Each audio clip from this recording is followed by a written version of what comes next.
I've been at MIT for 44 years. I went to TED 1. There's only one other person here, I think, who did that. All the other TEDs, and I went to them all under Ricky's regime, I talked about what the Media Lab was doing, which today has almost 500 people in it. And if you read the press, it actually last week said I quit the Media Lab. I didn't quit the Media Lab. I stepped down as chairman, and which was a kind of ridiculous title. But someone else has taken it on, and one of the things you can do as a professor is you stay on as a professor, and I will now do, for the rest of my life, the one laptop per child, which I've sort of been doing for a year and a half anyway. So I'm going to tell you about this, use my 18 minutes to tell you why doing it, how we're doing it, and then what we're doing. And at some point, I'll even pass around what the $100 laptop might be like. Now, I was asked by Chris to talk about some of the big issues, and so I figured I'd start with the three that at least drove me to do this. And the first is pretty obvious. It's amazing when you meet a head of state and you say, what is your most precious natural resource? They will not say children at first, and then when you say children, they will pretty quickly agree with you. And so that isn't very hard. Everybody agrees that whatever the solutions are to the big problems, they include education, sometimes can be just education, and can never be without some element of education. So that's certainly part of it. And the third is a little bit less obvious, and that is that we all in this room learned how to walk, how to talk, not by being taught how to talk or taught how to walk, but by interacting with the world, by having certain results as a consequence of being able to ask for something or being able to stand up and reach it. Whereas at about the age 6, we were told to stop learning that way, and that all learning from then on would happen through teaching, whether it's people standing up like I'm doing now, or a book or something, but it was really through teaching. And one of the things in general that computers have provided to learning is that it now includes a kind of learning which is a little bit more like walking and talking, in the sense that a lot of it's driven by the learner himself or herself. So with those as the principles, some of you may know Seymour Papert. This is back in 1982 when we were working in Senegal, because some people think that the $100 laptop just happened a year ago or 2 years ago, or we were struck by lightning. This actually has gone back a long time, and in fact back to the 60s. Here we're in the 80s. Steve Jobs had given us some laptops. We were in Senegal. It didn't scale, but it at least was bringing computers to developing countries and learning pretty quickly that these kids, even though English wasn't their language, the Latin alphabet barely was their language, but they could just swim like fish, they could play these like pianos. A little bit more recently, I got involved personally, and sort of these are two anecdotes. One was in Cambodia, in a village that has no electricity, no water, no television, no telephone, but has broadband internet now. And these kids, their first English word is Google, and they only know Skype. They've never heard of telephony, okay? They just use Skype. And they go home at night, they've got a broadband connection in a hut that doesn't have electricity. The parents love it because when they open up the laptops, it's the brightest light source in the house. And talk about where metaphors and reality mix. This is the actual school. In parallel with this, Seymour Papert got the governor of Maine to legislate one laptop per child in the year 2002. Now, at the time, I think it's fair to say that 80% of the teachers were, let me say, apprehensive. Really, they were actually against it. And they really preferred that the money would be used for higher salaries, more schools, whatever. And now, 3.5 years later, guess what? They're reporting 5 things. Drop of truancy to almost zero, attending parent-teacher meetings, which nobody did and now almost everybody does, drop in discipline problems, increase in student participation. Teachers are now saying it's kind of fun to teach, kids are engaged, they have laptops. And then the fifth, which interests me the most, is that the servers have to be turned off at certain times at night because the teachers are just getting too much email from the kids asking them for help. So when you see that kind of thing, this is not something you have to test. The days of pilot projects are over. When people say, well, we'd like to do 3,000 or 4,000 in our country to see how it works, screw you. Go to the back of the line and someone else will do it. And then when you figure out that this works, you can join as well. And this is what we're doing. So one laptop per child was formed about 1.5 years ago. It's a nonprofit association. It raised about $20 million to do the engineering to just get this built and then have it produced afterwards. Scale is truly important, and it's not important because you can buy components at a lower price, okay? It's because you can go to a manufacturer, and I will leave the name out, but we wanted, a small display, doesn't have to have perfect color uniformity. It can even have a pixel or two missing. It doesn't have to be that bright. And this particular manufacturer said, well, we're not interested in that. We're interested in the living room. We're interested in perfect color uniformity. We're interested in big displays, bright displays. You're not part of our strategic plan. And I said, well, that's kind of too bad because we need 100 million units a year. And they said, oh, well, maybe we could become part of your strategic. And that's why scale counts. And that's why we will not launch this without 5 to 10 million units in the first run. And the idea is to launch with enough scale that the scale itself helps bring the price down. And that's why I said 7 to 10 million there. And we're doing it without a sales and marketing team. I mean, you're looking at the sales and marketing team. We will do it by going to 7 large countries and getting them to agree and launch it, and then the others can follow. We have partners. It's not hard to guess. Google would be one. The others are all playing to pending. And this has been in the press a great deal. It's the so-called green machine that we introduced with Kofi Annan in November at the World Summit. It was held in Tunisia. Now, once people start looking at this, they say, this is a laptop project. Well, no, it's not a laptop project. It's an education project. And the fun part, and I'm quite focused on it, I tell people, I used to be a light bulb, but now I'm a laser. And I'm just going to get that thing built.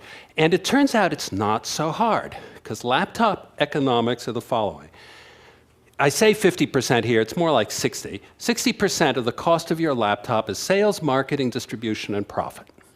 Now, we have none of those, okay? None of those figure into our cost because, first of all, we sell it at cost, and the government's distribute it. It gets distributed to the school system like a textbook. So that piece disappears. Then you have display and everything else. Now, the display on your laptop costs, in rough numbers, $10 a diagonal inch. Now, that can drop to 8, can drop to 7, but it's not going to drop to 2 or a 1.5 unless we do some pretty clever things. It's the rest, that little brown box, that is pretty fascinating, because the rest of your laptop is devoted to itself. It's a little bit like an obese person having to use most of their energy to move their obesity, okay? And we have a situation today which is incredible, okay? I've been using laptops since their inception, and my laptop runs slower, less reliably, and less pleasantly than it ever has before. And this year is worse. Now, people clap. Sometimes you even get standing ovations. And I say, what the hell's wrong with you? Why are we all sitting there?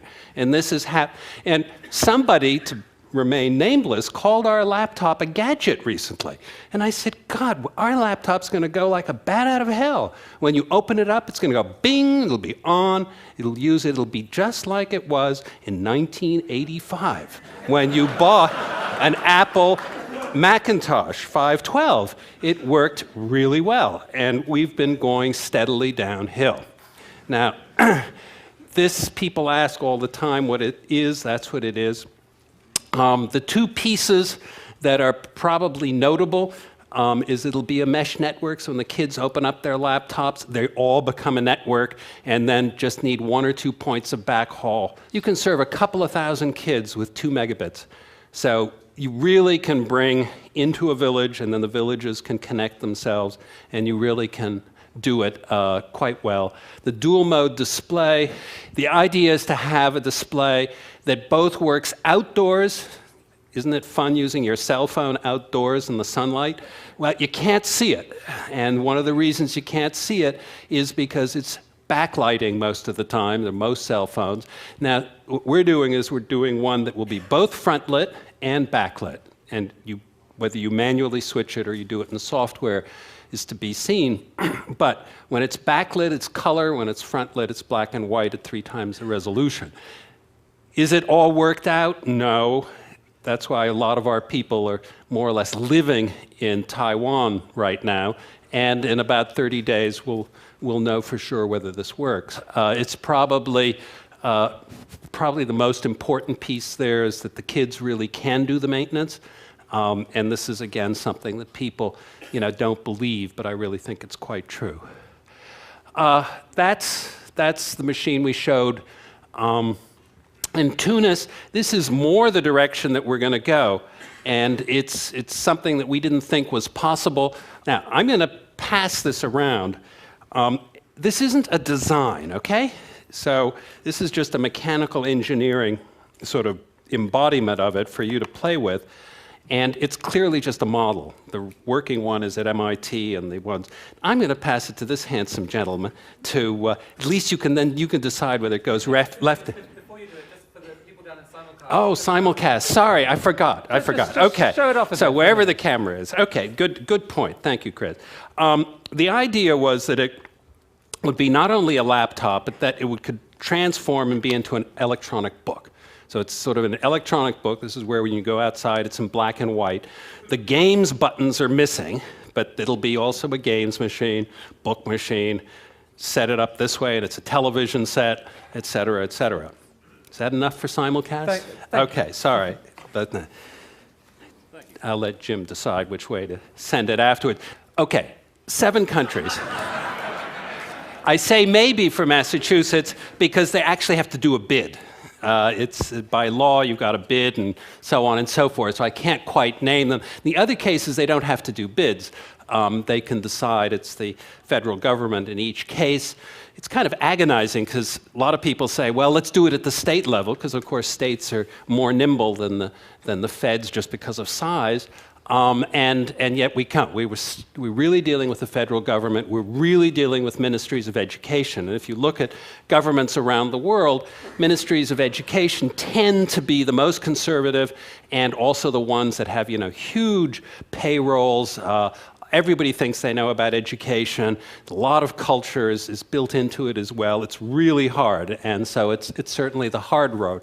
If you look at the countries, they're pretty geo-culturally distributed. Have they all agreed? No, not completely. Probably Thailand, Brazil, and Nigeria are the 3 that are the most active and most agreed. We're purposefully not signing anything with anybody, so until we actually have the working ones. And since I visit each one of those countries within at least every 3 months, I'm just going around the world every 3 weeks. Here's sort of the schedule, and I put at the bottom, we might give some away free in 2 years at this meeting. This is when everybody says it's a $100 laptop, you can't do it. Well, guess what? We're not. We're coming in probably at $135 to start, then drift down. And that's very important because so many things hit the market at a price and then drift up. It's kind of the lost leader, and then as soon as it looks interesting, it can't be afforded or it can't be scaled out. So we're targeting $50 in 2010. The gray market's a big issue, and one of the ways, just one, but one of the ways to help in the case of the gray market is to make something that is so utterly unique, it's a little bit like the fact that automobiles, thousands of automobiles are stolen every day in the United States. Not one single post office truck is stolen, okay? And why? Because there's no market for post office trucks. It looks like a post office truck. You can spray paint it, you can do anything you want. I just learned recently in South Africa, no white Volvos are stolen, period, none, zero. So we want to make it very much like a white Volvo. Each government has a task force. This perhaps is less interesting, but we're trying to get the governments to all work together, and it's not easy. The economics of this is to start with the federal governments, and then later to go to other sort of subsequently go to whether it's child-to-child funding, so a child in this country buys one for a child in the developing world, maybe of the same gender, maybe of the same age, or an uncle gives a niece or a nephew that as a birthday present. I mean, there are all sorts of things that will happen, and they'll be very, very exciting. And everybody says, well, I say, it's an education project. Are we providing the software? The answer is, the system certainly has software, but no, we're not providing the education content. That is really done in the countries, but we are certainly constructionists, and we certainly believe in learning by doing, and everything from Logo, which was started in 1968, to more modern things like Scratch, if you've ever even heard of it, are very, very much part of it. And that's the rollout. Are we dreaming? Is this real? It actually is real. The only criticism, and people really don't want to criticize this because it is a humanitarian effort, it is a nonprofit effort, and to criticize it is a little bit stupid, actually. But the one thing that people could criticize was, great idea, but these guys can't do it. And that could either mean these guys, professors and so on, couldn't do it, or that it's not possible. Well, on December 12th, a company called Quanta agreed to build it, and since they make about 1/3 of all the laptops on the planet today, that question disappeared. So it's not a matter of whether it's going to happen. It is going to happen, and if it comes out at $138, so what? If it comes out 6 months late, so what? That's a pretty soft landing. Thank you. Thank you.